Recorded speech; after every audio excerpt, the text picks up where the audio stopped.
ഏറ്റവും അപ്പോൾ കേരളം ഒരു പോസ്റ്റിൻ്റെ ഒരു സാംസ്കാരിക മാണ്, അല്ലെങ്കിൽ അതിൻ്റെ ഒരു ആവിഷ്കാരമാണ്, അതിലൊരു മുഖഭാവമാണ്.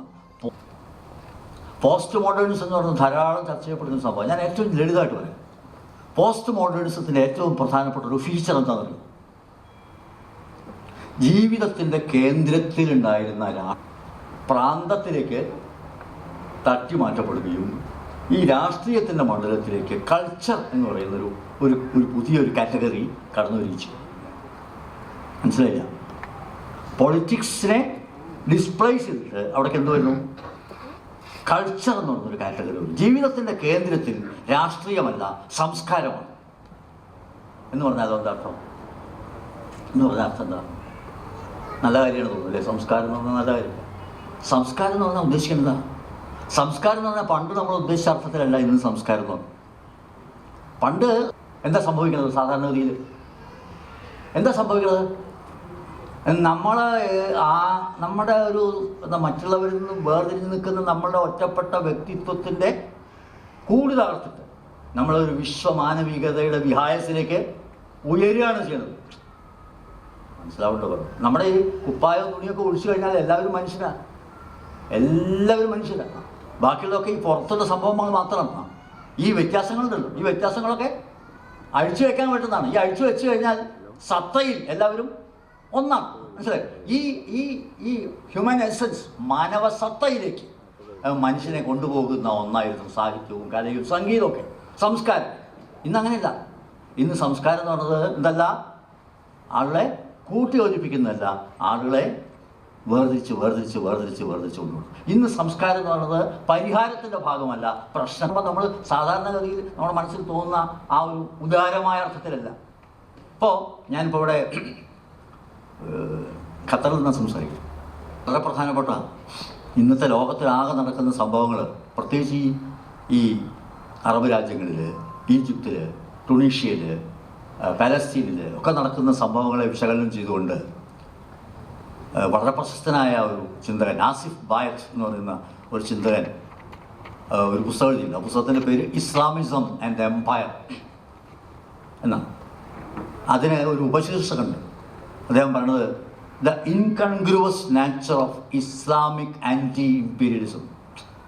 ഇസ്ലാമിക് ആൻറ്റി ഒരു പൊരുത്തക്കേട്, ഒരു വൈരുദ്ധ്യം എന്ന് പറഞ്ഞിട്ട് ആ ഒരു ഇന്നത്തെ ലോകത്തിലെ ഇന്നത്തെ ഈ ആഗോള രാഷ്ട്രീയത്തെ വിശകലനം ചെയ്യുന്ന ഒരു പുസ്തകമാണ്. അപ്പോൾ അതിൽ അദ്ദേഹം പറയുന്നൊരു കാര്യം എന്താ വെച്ചാൽ, ഇപ്പം സംഭവിച്ചുകൊണ്ടിരിക്കുന്നത് എന്താണ്? കീഴാള ജനതയുടെ വിമോചനത്തിൻ്റെ സ്ഥാനത്ത് അന്യ സംസ്കാരത്തിൻ്റെ കലർപ്പില്ലാത്തൊരു വിശുദ്ധ സമുദായത്തിൻ്റെ നിർമ്മിതി പകരം വയ്ക്കപ്പെട്ടിരുന്നു. മനസ്സിലായില്ല? കീഴാള ജനതയുടെ വിമോചനം എന്ന് പറയുന്ന ലക്ഷ്യത്തിന് പകരം മറ്റ് സംസ്കാരങ്ങൾ കലരാത്ത ഒരു വിശുദ്ധ സമുദായത്തിൻ്റെ നിർമ്മിതി എന്നുള്ള ലക്ഷ്യം ആവും. എന്ന് പറഞ്ഞാൽ മറ്റുള്ളവരെ എല്ലാവരെയും കൂട്ടിച്ചേർത്തുകൊണ്ട് എല്ലാ പീഡിത ജനതയുടെയും ഒരു ജോയിൻ്റ് ആയിട്ടുള്ള കൂട്ടായിട്ടുള്ള ഒരു മുന്നേറ്റം ഉണ്ടാക്കുന്നതിന് പകരം എന്താണ് അങ്ങോട്ട് ഓരോരുത്തരും അവരവരുടെ എന്താണ് തനിമ, സ്വത്വം, വിശുദ്ധി, ഇൻക്ലൂസീവ് ആവുന്നതിന് പകരം കൂടുതൽ എന്താണ് ലോകത്തെല്ലായിടത്തും എന്താ ശക്തിപ്പെട്ടുകൊണ്ടിരിക്കുന്നത്? ഇൻക്ലൂസിവിസം അല്ല, എക്സ്ക്ലൂസിവിസം. അതാണ് രാഷ്ട്രീയത്തിൻ്റെ സ്ഥാനത്ത് സംസ്കാരം വരുന്നതോടുകൂടി സാമൂഹ്യ ജീവിതത്തിൽ പണ്ടുണ്ടായിരുന്ന, ഇപ്പോൾ ഉദാഹരണത്തിന് കൊളോണിയൽ കാലഘട്ടം തന്നെ എടുക്കുക. കൊളോണിയൽ കാലഘട്ടത്തിൽ ലോകത്തെല്ലായിടത്തും കോളനികൾ വന്നതോടുകൂടി ലോകത്തെല്ലാ ജനങ്ങളും തമ്മിൽ മറ്റെല്ലാ വ്യത്യാസങ്ങളും മറന്ന് കൊളോണിയൽ ചൂഷണം അനുഭവിക്കുന്ന ജനതയാണ് എന്നുള്ളൊരു ഐക്യം വരികയാണ്. അപ്പോൾ ദക്ഷിണാഫ്രിക്കക്കാരും ഇന്ത്യക്കാരും തമ്മിൽ എന്താ യോജിപ്പുള്ളത്? എന്ത് ബന്ധമുള്ളത്? പക്ഷേ ഗാന്ധി അവിടെ പോയിട്ടല്ലേ ഇത് കൊണ്ടുവന്നു അല്ലേ? അപ്പോൾ ഗാന്ധിക്ക് ഒരു സൗത്ത് ആഫ്രിക്കയിൽ ചെന്നിട്ട് അവിടുത്തെ പീഡിത മനുഷ്യനായിട്ട് സംസാരിക്കാനും ഐക്യപ്പെടാനും ഒരു പ്രയാസം ഉണ്ടായില്ല. കാരണം എന്താ? ഒരേ ചൂഷണം, ഒരേ മുഖത്തിൻ്റെ കീഴിൽ പീഡിപ്പിക്കപ്പെടുന്ന ജനതയാണെന്നൊരു. ഇന്നങ്ങനെയല്ല. ഇന്ന് ഈ ആഗോളവൽക്കരണം എന്ന് പറഞ്ഞ ഒരു പുത്തൻ കൊളോണിയലിസം തന്നെയാണ്. പക്ഷേ ഈ ആഗോളവൽക്കരണത്തിൻ്റെ ഇരകളായിട്ടുള്ള ആളുകൾ ലോകത്തെല്ലായിടത്തും നമ്മളൊക്കെ ഒന്നാണ് എന്നുള്ള ഫീലിംഗ് ഇതല്ല വരുന്നത്. പിന്നെയോ വെറുതെ കറുത്തവർ വെളുത്തവർ, ക്രിസ്ത്യാനികൾ മുസ്ലിങ്ങൾ അമുസ്ലിങ്ങൾ, ഹിന്ദുക്കൾ അഹിന്ദുക്കൾ, ചർച്ച് മോസ്ക്, രാമജന്മഭൂമി, ബാബറി മസ്ജിദ്, ഇങ്ങനെ ചിലർച്ചകൾ. ഇതാണ് ഇത് രാഷ്ട്രീയത്തിന് പകരം സംസ്കാരം ജീവിതത്തിൻ്റെ കേന്ദ്രത്തിലേക്ക് കടന്നു വന്നതിൻ്റെ ഫലമായി ലോകത്തെല്ലായിടത്തും സംഭവിക്കും. ഇത്തരമൊരു പരിവർത്തനം സ്നേഹിതന്മാരെ കേരളീയ സമൂഹത്തിൽ സംഭവിച്ചിരിക്കുന്നതാണ്. കേരള സൊസൈറ്റിയെ പറ്റി, കേരളത്തിൻ്റെ സംസ്കാരത്തിൻ്റെ വർത്തമാനത്തെക്കുറിച്ച് പറയുമ്പോൾ ഏറ്റവും പ്രധാനമായിട്ട് എനിക്ക് പറയാനുള്ള കാര്യം, ഇത് മുമ്പുണ്ടായിരുന്നില്ല. ഇതിന് കാരണം ഇത് ഉണ്ടായിരുന്നില്ല എന്ന് പറഞ്ഞാൽ എന്തുകൊണ്ടാണ് അങ്ങനെ സംഭവിച്ചത്? ഇത് ആരുടെയെങ്കിലും ഒരു സൃഷ്ടിയാണ്, ഏതെങ്കിലും വ്യക്തികളുടെ ആത്മനിഷ്ഠമായ ആഗ്രഹങ്ങളുടെയോ അല്ലെങ്കിൽ ആഗ്രഹമില്ലായ്മയുടെ ഫലമായിട്ടുണ്ടായതാണ്. അല്ല, ഇതൊരു ഒബ്ജക്റ്റീവായിട്ടുള്ള വസ്തുനിഷ്ഠമായൊരു കാരണമുണ്ട്. എന്താ കാരണം? കേരളത്തിലെ കൃഷിയും വ്യവസായം, കൃഷി ഉണ്ടായി തകരുകയും വ്യവസായം വളരാതിരിക്കുകയും ചെയ്തു. പിന്നെ എന്താ സംഭവിച്ചത്? ഞാൻ പറഞ്ഞ കൾച്ചർ ഇൻഡസ്ട്രിയും സർവീസ് ഇൻഡസ്ട്രിയും വന്നു. കൃഷി എന്ന് പറഞ്ഞാൽ എന്താ? കേരളത്തിലെ മലയാളിയുടെ കൂട്ടുജീവിതത്തിൻ്റെ ഭൗതികാസ്പദം കൃഷിയായിരുന്നു. വയലിൽ ഒന്നിച്ചാണ് ആളുകൾ പണിയെടുക്കുന്നത്. ഹിന്ദു ആയാലും മുസ്ലിം ആയാലും ക്രിസ്ത്യാനിയായാലും ഒന്നിച്ച് പണിയെടുക്കും. രാവിലെ മുതൽ വൈകുന്നേരം വരെ ഒരേ പാടത്ത് പണിയെടുക്കും. എന്നിട്ട് വൈകുന്നേരം അമ്പലത്തിൽ പോകാൻ ചിലപ്പോൾ പള്ളിക്ക് പോയാൽ പിറ്റേ ദിവസം വീണ്ടും എവിടേക്കാണ് വരുന്നത്? ഈ ഒന്നിച്ച് ഈ പാടത്ത് ഒന്നിച്ച് പണിയെടുക്കുക. അപ്പോൾ ഇതാണ് ആ മലയാളിയുടെ ഭൗതിക കൂട്ടുജീവിതത്തിൻ്റെ ഭൗതികാസ്പദം. അതുപോലെ ഒരേ സ്കൂളിൽ പഠിക്കുന്നു, ഒരേ ക്ലാസ്സിലിരുന്ന് പഠിക്കുന്നു. ഹിന്ദു മുസ്ലിം ക്രിസ്ത്യാനി നായർ വിഴവനും എല്ലാം ഒരേ ബെഞ്ചിലിരുന്ന് ഒരേ പാഠം പഠിക്കും. അപ്പോൾ മാറിയില്ലേ? ഓരോ സമുദായത്തിനും ഓരോ സ്കൂളാണ്, ഓരോ സമുദായത്തിൻ്റെ ഉപവിഭാഗത്തിന് പ്രത്യേകം സ്കൂളാണ്. ആ കുട്ടി അവിടെ പഠിക്കുന്ന കുട്ടിക്ക് മറ്റുള്ള സമുദായങ്ങളുണ്ടെന്നോ അവർക്ക് ഇങ്ങനെ സവിശേഷ ജീവിത രീതി ഉണ്ടെന്നോ സംസ്കാരം ഉണ്ടെന്നോ ഇങ്ങനെ അവരുടെ ജീവിതത്തെക്കുറിച്ച് ഒന്നും അറിയാതെ, അയൽപക്കത്തെ ആളുകൾ അവിടെ എന്ത് സംഭവിക്കുന്നു എന്ന് അറിയാതെ വീട്ടിൽ ജീവിക്കുന്നത് പോലെ എല്ലാവരും ഓരോ പ്രത്യേകം അടച്ചുപൂട്ടിയ കമ്പാർട്ട്മെൻറ്റിൽ ജീവിക്കുന്നവരായിട്ട് മാറിക്കൊണ്ടിരിക്കുകയാണ്. അപ്പോൾ നമ്മുടെ ഉത്സവങ്ങൾ എടുക്കും. ഇപ്പോൾ ഓണം എന്ന് പറഞ്ഞാൽ ഒരു ഉദാഹരണം പറയാം. ഓണം എന്ന് പറഞ്ഞാൽ ശരിക്കും പറഞ്ഞാൽ അതിന് മതമായിട്ട് ഒരു ബന്ധവുമില്ല. അത് ശരിക്കും ഒരു നമ്മുടെ ഉത്സവങ്ങളൊക്കെ കാർഷികോത്സവങ്ങളാണ്, കൃഷിയുമായി ബന്ധപ്പെട്ട ഗ്രാമജീവിതമായിട്ട് ബന്ധപ്പെട്ട ഉത്സവങ്ങളാണ്. ഓണം എന്ന് പറഞ്ഞാൽ പ്രത്യേകിച്ച് അതിന് ദൈവമായിട്ടോ മതമായിട്ടൊരു ബന്ധമില്ല. മാത്രമല്ല അത് ദൈവവിരുദ്ധമാണ് ഒരിടത്തും പറഞ്ഞത്. എന്താ കാരണം? ഓണത്തിൻ്റെ ഒരു മിത്തെന്താ? ഓണത്തിൻ്റെ മിത്ത് എന്ന് പറഞ്ഞാൽ മഹാബലി എന്ന് പറഞ്ഞൊരു യുദ്ധമല്ലേ. മഹാബലി ദൈവം എന്നല്ലോ. മഹാബലി ദൈവത്തിനെതിരായിട്ട് കലാപം നടത്തലാണ്. കലാപം നടത്തിയിട്ട് അവസാനം ദൈവം വന്നിട്ട് ഇയാൾ എന്ത് ചെയ്തു? ഇയാളുടെ ലോകം മുഴുവൻ പിടിച്ചിറക്കി. ഭൂമി പിടിച്ചു, സ്വർഗം പിടിച്ചു. വലിയ ഒന്നാമത്തെ കാല് അടന്നിട്ട് ഭൂമി പിടിച്ചു, രണ്ടാമത്തെ കാലോട് സ്വർഗം അടന്നു, മൂന്നാമത്തെ എടുക്കാൻ സ്ഥലമില്ലാതെയപ്പോൾ തല കാണിച്ചു. ആ തലയിൽ ചവിട്ടിയിട്ട് പാതാളത്തേക്ക് ചവിട്ടി. ആര്? ദൈവം. അങ്ങനെ ദൈവം പാതാളത്തേക്ക് ചവിട്ടി താഴ്ത്തിയ ആളാണ് ആര്? മഹാബലി. അയാളെ ആഘോഷപൂർവ്വം കൊണ്ടുവരില്ല എന്ന് പറഞ്ഞാൽ റിവോൾട്ടാണിത്. ഇതാണ് മലയാളിയുടെ മനസ്സിലുള്ള ഒരു റിവോൾട്ടെന്ന് എനിക്ക് തോന്നുന്നു. അതിൻ്റെ ഒരു സിമ്പിളാണ്. ഞാൻ പറഞ്ഞത് തികച്ചും സെക്കുലറായിട്ട് സാധനമാണ്. പക്ഷെ ഇപ്പോൾ ഓണം എന്ന് പറഞ്ഞാൽ എന്താ? ഓണം എന്ന് പറഞ്ഞാൽ പ്രത്യേക മതക്കാരുടെ പ്രത്യേക ചടങ്ങായി മാറി. എന്ന് പറഞ്ഞാൽ നമ്മുടെ ഫോക്ക്, നമ്മുടെ ഗ്രാമജീവിതത്തിൻ്റെ എല്ലാവരും കൂട്ടിച്ചേർത്തിരുന്ന ഒരു പൊതു സംസ്കൃതി ഇല്ല. അതിനാണ് ഫോക്ക്ലോർ എന്ന് പറയുന്നത്. ഈ ഗ്രാമസംസ്കൃതി, ഗ്രാമജീവിതം ഇല്ലാതെ ഒരു ഗ്രാമസംസ്കൃതി എന്ന് പറയുന്നത് വെറും പൊള്ളയായി. അതിൻ്റെ ഉള്ളടക്കം പോയി. ഗ്രാമജീവിതം എന്ന് പറഞ്ഞാൽ കൃഷിയാണ്. കൃഷി ഇല്ലാതെ ആയതുകൊണ്ട് ഗ്രാമജീവിതം ഇല്ല. പിന്നെ ഗ്രാമസംസ്കൃതി മാത്രമായിട്ട് നിൽക്കും. അപ്പോൾ അതൊരു എന്താണ്? ഒരു പാലും ഉണ്ടാക്കുക. വീട്ടുകാർ എന്താ ചെയ്യുക? നിങ്ങളൊന്നും പശുവിന് പാലൊന്നും അറിയില്ല. അവിടെ എന്താ ചെയ്യുക? ഈ പശുക്കുട്ടിയുടെ ഇറച്ചിയൊക്കെ പുറത്തേക്ക് ആക്കിയിട്ട് അതിനകത്ത് വൈക്കോൽ നിറച്ചിട്ട് ഒരു സ്റ്റഫ് ചെയ്തിട്ട് ഒരു സാധനം ഉണ്ടാക്കും പശുക്കുട്ടിയുടെ രൂപത്തിൽ.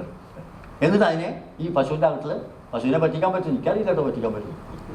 ആളുകളുടെ വിശ്വാസം അങ്ങനെയാണ്. അങ്ങനെ പശുക്കുട്ടിയുടെ കുട്ടിയെ അതിൻ്റെ തോലിനകത്ത് വൈക്കോൽ നിറച്ചിട്ട് ഒരു സ്റ്റഫ്ഡ് ആനിമൽ സ്റ്റഫ് ചെയ്തിട്ട് ഈ പശുവിൻ്റെ അകത്തിൽ കൊണ്ടുപോയിട്ട് പാല് ചേർക്കാൻ ശ്രമിക്കുന്നത് പോലെ ഉള്ളടക്കം, പഴയ കാർഷിക സംസ്കൃതിയുടെ ഉള്ളടക്കം ചോർന്നു പോയി അതിൻ്റെ ഉള്ളിലേക്ക് എന്ത് കയറ്റിയിരിക്കണം? ഇപ്പോൾ ഒരുതരം സാമുദായിക വർഗീയത കയറ്റിയിട്ട് സ്റ്റഫ് ചെയ്തിട്ടുള്ള സാധനമാണ് ഇപ്പോഴത്തെ ഉത്സവങ്ങൾ. അതാണ്.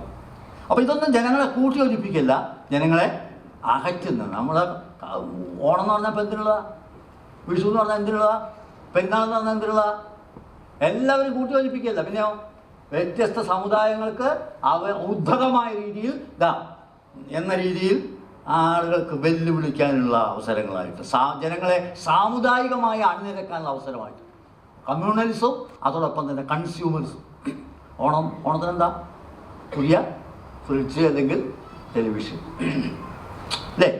അപ്പം ഈ കമ്മ്യൂണലിസവും കൺസ്യൂമറിസവും നമ്മുടെ കേരളീയ ജീവിതത്തെ പങ്കുവെക്കുന്ന ഒരു സാഹചര്യം വന്നത് ഈ പറഞ്ഞ ഈ ഉത്തരാധുനികത എന്ന് പറഞ്ഞാൽ ഈ വിദ്യാഭ്യാസവും ആരോഗ്യവും അതുപോലുള്ള സംഭവങ്ങളുമൊക്കെ നമ്മുടെ വ്യവസായമായി മാറുകയും കൃഷിയും വ്യവസായവും ഇല്ലാതെയാവുകയും കൂട്ടുജീവിതം നഷ്ടപ്പെടുകയും ചെയ്തതിൻ്റെ തുടർച്ച ആയിട്ട് സംഭവിച്ചിട്ടുണ്ട്. ഞാൻ അവസാനിപ്പിക്കാം.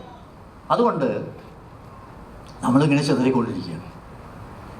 നമ്മുടെ വിദ്യാഭ്യാസം എന്ന് പറയുന്നതും ആരോഗ്യം എന്ന് പറയുന്നതും ഒക്കെ വലിയ വ്യവസായമാവുകയും ആ വ്യവസായം മുഴുവൻ ഈ നടത്തുന്ന ആളുകളുടെ താല്പര്യങ്ങളെ സംരക്ഷിക്കുന്ന ഐഡിയോളജിയായിട്ട് ഈ സാമുദായികത ശക്തിപ്പെട്ടുകൊണ്ടിരിക്കും. കേരളത്തിൽ സാമുദായികത ശക്തിപ്പെടാൻ കാരണം ആ സാമുദായികതയെ ശക്തിപ്പെടുത്തുന്ന ഒരു ഭൗതിക സാഹചര്യമുണ്ട്. ആ ഭൗതിക സാഹചര്യം എന്ന് പറയുന്നത് ഈ വ്യവസായങ്ങളാണ്, സർവീസ് ഇൻഡസ്ട്രിയാണ്, കൾച്ചർ ഇൻഡസ്ട്രിയാണ്. ഈ സർവീസ് ഇൻഡസ്ട്രിയും കൾച്ചർ ഇൻഡസ്ട്രിയുടെയും നിക്ഷേപിക്കപ്പെട്ട മൂലധനത്തിൻ്റെ താല്പര്യങ്ങളെ പരിരക്ഷിക്കുന്ന പ്രത്യയശാസ്ത്രമായിട്ടാണ് സാമുദായികതയും ജാതീയതയും വളർന്നു വരുന്നത്. ഇത് പണ്ടത്തെ ജാതിയല്ല, തെറ്റിദ്ധരിച്ചുകൊണ്ടാണ്. നാരായണ ഗുരുവിൻ്റെ കാലത്ത് ഉടുപ്പിയിലെ ഒരു അമ്പലത്തിൽ ബ്രാഹ്മണർ ഊണ് കഴിച്ചിട്ട് ആ എച്ചിരിയിൽ മറ്റുള്ളവർ ഉരുളുക. ബ്രാഹ്മണർ ഊണ് കഴിച്ച എച്ചിരിയിൽ ആരായി ഉരുളുന്നത്? ഒരാൾ പ്രസംഗിക്കുന്നു കേട്ടു, കർണാടകയിൽ ഉടുപ്പിയിൽ ബ്രാഹ്മണർ ഊണ് കഴിച്ച എച്ചിരിയിൽ ദളിതരെ ഉരുട്ടുന്നു. ഒന്നല്ല കേട്ടോ, ദളിതരെ ഉരുട്ടുന്നല്ല, ദളിതർക്കൊന്നും അമ്പലത്തിൽ കടക്കാൻ തന്നെ പറ്റില്ല. എന്നിട്ടുണ്ട് ഉരുളാൻ. ആരവിടെ ഉരുളതെന്നറിയോ? നമ്മുടെ കേരളത്തിലെ ഇയാളില്ലേ സുകുമാരൻ നായർ, NSSൻ്റെ വെള്ളാപ്പള്ളി നടേശൻ. അതുപോലെ അവിടെയുണ്ട് ചില ആളുകൾ, ഈ വെള്ളാപ്പള്ളിയുടെയും സുകുമാരൻ നായരുടെയും മാതിരിയുള്ള ആളുകൾ. അത്തരം പ്രമാണിമാരാണ് ഉരുളുന്നത്. ആരും ഉരുട്ടുമെന്നല്ല, ഒന്ന് ഉരുളോട്ട് ചോദിച്ചിട്ട് ക്യൂ നിൽക്കുക. ഞങ്ങളൊന്ന് ഉരുട്ടുമോ? ബ്രാഹ്മണരുടെ എച്ചിലിൽ ഉരുട്ടാൻ സ്വർഗം കിട്ടുമെന്ന് വിചാരിച്ച് ഉരുളാൻ വേണ്ടി ക്യൂ നിൽക്കുന്നവരാണ് കർണാടകയിലുള്ള ആളുകൾ. ഇപ്പോഴും കേരളത്തിൽ ആ കാലമൊക്കെ പോയി. അതിനൊന്നും നമ്മളെ കിട്ടില്ല കേട്ടോ. പക്ഷേ അതാണ് പുതിയ തരത്തിലാണ്. ഇത് പുതിയ സാധനമാണ്, പഴയ ജാതി അല്ല, ഇത് പുതിയ സാധനം. അതുകൊണ്ടാണല്ലോ ഇപ്പോൾ SNDPയുടെ സംസ്ഥാന സെക്രട്ടറി എന്താ പറഞ്ഞത്? ഏത് പൊന്നു തമ്പുരാൻ പറഞ്ഞാലും ഞാൻ ജാതി പറയുന്നു. SNDPയുടെ സംസ്ഥാന സെക്രട്ടറി ശ്രീ നാരായണ ധർമ്മ പരിപാലന സംഘത്തിൻ്റെ സംസ്ഥാന കാര്യദർശി ഔദ്ധത്യത്തോടുകൂടി മലയാളികളോട് പറയാണ്, ഏത് പൊന്നു തമ്പുരാൻ എന്ന് പറഞ്ഞാലും ഞാൻ ജാതി പറയും. കേരളത്തിൽ ജാതി പറയരുതെന്ന് പറഞ്ഞ പൊന്നു തമ്പുരാൻ്റെ പേരാണ് ശ്രീനാരായണ ഗുരു. ശ്രീനാരായണ ഗുരുവാണ് ജാതി ചോദിക്കരുത് പറയരുതെന്നത്. ആ ശ്രീനാരായണ ഗുരുവിൻ്റെ ധർമ്മത്തെ പരിപാലിക്കുന്ന സംഘത്തിൻ്റെ സെക്രട്ടറിയാണ് പറയുന്നത് എന്ത്? ആരും എന്ന് പറഞ്ഞാലും ഞാൻ ജാതി പറയും. മനസ്സിലാവുക? ഇതൊരു പുതിയ സാധനമാണ്. ഇതാണ് കേരളം. ഈ സാഹചര്യത്തിൽ നമുക്ക് എന്ത് ചെയ്യാൻ പറ്റും? പുതിയ കേരളത്തിൻ്റെ ഈ ഇന്നത്തെ അവസ്ഥയെ മാറ്റി തീർക്കാൻ എന്ത് ചെയ്യാൻ പറ്റും? നമ്മൾ പഴയതെങ്ങനെ മാറ്റി തീർത്തത്? നാരായണ ഗുരുവിൻ്റെ കാലത്തെയും വിവേകാനന്ദൻ്റെ കാലത്തെയും കേരളത്തെ മാറ്റിയത് എങ്ങനെയാണ്? ജാതിക്കെതിരായിട്ടുള്ള സമരങ്ങളെ, ജാതിയെ താങ്ങി നിർത്തുന്ന, ജാതിയെ സാധ്യമാക്കുന്ന ഭൗതിക സാഹചര്യത്തിനെതിരായ സമരമായി വികസിപ്പിക്കാൻ കേരളത്തിന് കഴിയുന്നതുകൊണ്ടാണ് കേരളം മാറിപ്പോയത്. ജാതിക്കെതിരായ സമരത്തെ ജന്മിത്വത്തിനെതിരായ സമരമായി മാറ്റിയെടുക്കാൻ കഴിയുന്നതുകൊണ്ടാണ് കേരളം മാറിയത്. ഒരു ഷിഫ്റ്റാണ് കേരളത്തിൻ്റെ ചരിത്രത്തിൽ. ഗംഭീരമായൊരു ഷിഫ്റ്റ് ഉണ്ട്. വണ്ടി വേറെ വഴി കൂടെ പോയി. ജാതിക്കെതിരായ സമരം എന്തായി മാറ്റി? ജന്മിത്വത്തിനെതിരായ സമരമായി മാറ്റി. അതോടുകൂടിയാണ് കേരളം മാറിപ്പോയത്, പുതിയ കേരളം ഉണ്ടായത്. മനസ്സിലാവുക? ഇപ്പോൾ പുതിയ ജാതീയതയ്ക്കും സാമുദായികതയ്ക്കും വിഭാഗീയതയ്ക്കും എതിരായ സമരം പുതിയ സമ്പന്ന വർഗത്തിൻ്റെ സാമ്പത്തിക താല്പര്യങ്ങൾക്കെതിരായി, അവർ നടത്തുന്ന ചൂഷണത്തിനെതിരായി, അവരുടെ ചൂഷണത്തിൻ്റെ ഇരകളെ സംഘടിപ്പിച്ചുകൊണ്ട് ശക്തിപ്പെടുത്തുന്ന പോരാട്ടങ്ങളുടെ രൂപത്തിൽ ആവിഷ്കരിക്കുന്നത്. ഇപ്പോൾ ആശുപത്രികളിലെ നേഴ്സുമാർ എന്താ സ്ഥിതി? സ്വകാര്യ ആശുപത്രികളിലെ നേഴ്സുമാരുടെ സ്ഥിതി എന്താ? 2000-3000 രൂപ ശമ്പളം കൊടുത്തിട്ടാണ് പണിയെടുപ്പിച്ചുകൊണ്ടിരിക്കുന്നത്. അമൃത ആശുപത്രി, അമൃത എന്ന് പറഞ്ഞാൽ അമ്മയാണ്. അമ്മയുടെ ഒരു ലേഖനം എഴുതിയിരുന്നു. അമ്മയുടെ ആ ലേഖനത്തിൻ്റെ പേര് കൊടുക്കുന്നതിൻ്റെ ആനന്ദം എന്നാണ് ലേഖനത്തിൻ്റെ പേര്. പക്ഷേ ആ ആശുപത്രിയിലെ നേഴ്സുമാർ ഞങ്ങൾക്ക് ശമ്പളം കൂട്ടിത്തരണമെന്ന് പറഞ്ഞപ്പോൾ എന്തുണ്ടായത്? ഗുണ്ടകളെ വിട്ടിട്ട് അടുപ്പിച്ചു. പീഡിതമായൊരു സമൂഹം. സ്കൂളുകൾ, അൺഎയ്ഡഡ് അൺറെക്കഗ്നൈസ്ഡ് സ്കൂളിലെ മാഷന്മാരെ MA PhD ഒക്കെ എടുത്തവർ അവർക്ക് ശമ്പളം തരുന്നില്ല. 2000-3000